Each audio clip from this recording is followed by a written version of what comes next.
Hello, I'm Peter Taylor. I'm Director of the Open Programme, and I want to tell you a little bit about what we know about the Open Programme and the students. So we're going to be looking at data and thinking about what is the data telling us about students. And in particular, we want to know module pass rates. What do we know about Open Programme students compared to other students? Module completion. Do Open Programme students have a different profile of completion to other students?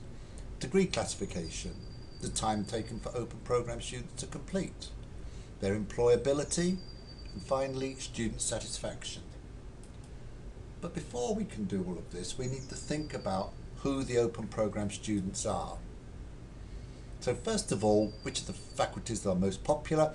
Well, they're pretty much equally popular compared to their size. So it's about 30% or so, 32% in FAS who are studying with the Open Programme, and 12% in FBL. And if we then look at are students just staying in one faculty, or are they actually studying across faculties, then we've got this enormous 40% of students who are increasing, who are studying across faculties. Clearly within STEM there's a good percentage are just staying within STEM and some within FAS, but the majority are studying across faculties.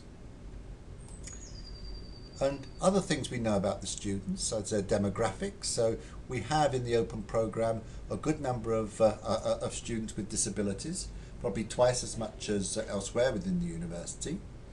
We get a lot of students coming to us with credit transfer. Almost half the students who come in with credit transfer go to the Open Programme because they can get the maximum amount of credit transfer for that. And then the distribution by nation reflects the distribution of the Open University in general. But down the bottom you'll see approximately 40% of OU students in secure environments study towards an open qualification. So these are two or three of the things we're really focusing on at the moment in terms of thinking about how we can support those students. Students with disabilities, students with credit transfer, and students in secure environments. Now, we need to kind of put all that information together and think about how do those students succeed. But there's always challenges. So if you're studying in a multidisciplinary way, then that's very different to studying a single subject. And there's a current trend around for compiling metrics which are just about single subjects. So for example, the TEF is very single subject focused, and combined honours, the Open Programme, don't work particularly well with those. And it's difficult for us to compare the Open Programme with similar qualifications outside, such as combined honours and liberal arts, which tend to be study within just two areas. And despite all the improvements, a lot of the OU data still tends to focus on individual modules and their performance of students in those modules rather than across the qualification. So let's have a look at what do we know about Open Programme students. First of all, module performance. There's a myth around, everybody says that, oh well, Open Programme students don't do as well as named degree students and they pull my module results down. Well, that's not true. If anything, there is a small difference between the performance. Here we're looking at about 2.5% difference between open degree students and named degree students in actually completing the course, and that's slightly enhanced when you look at the pass rate. But if I then look at individual modules, I'm seeing a whole range of different kind of effects. So on one module, Open Programme students do well. On another one, named degree students do better.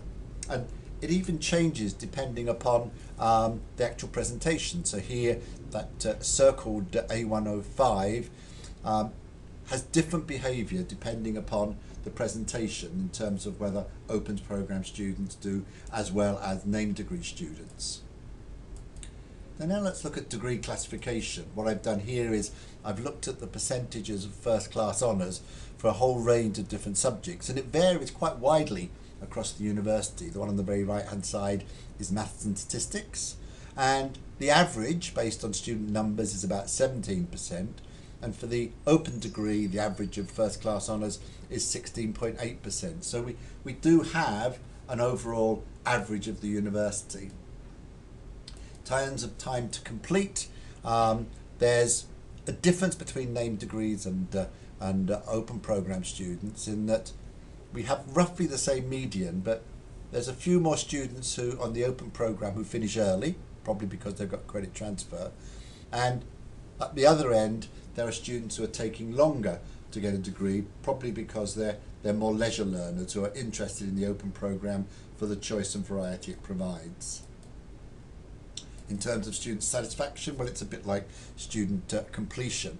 The data suggests that we're up on some areas, down on other areas, but overall not a great deal of difference.